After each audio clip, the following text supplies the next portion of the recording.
In 60 seconds or less, I will explain what A/B testing is and show you how easy testing your campaigns is with Omnisend. A/B testing is when you pit two campaign versions against each other to see which one performs better. Once the test is done, the winner sticks around and the loser, gone. Then you can jump into a new test right away. No campaign is perfect, but A/B testing helps you fine-tune with real data. Create your best campaign and then duplicate it. Change the subject line, swap out images, or tweak the copy. Whatever you want to test. Let me show you how to set up your first A/B test in Omnisend. So let's head into campaigns, create new campaign, email A/B test, and let's fill out the fields. Once we fill out the fields, we can create an email. Once we click that, we are taken to the template library where we're gonna select one of them. Black Friday is coming up, so let's select this one. Okay, looks good to me.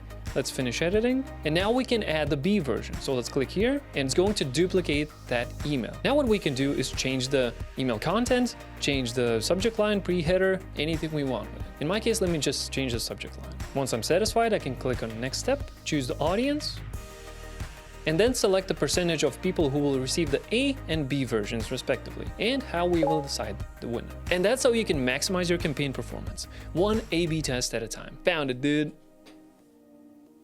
Yeah.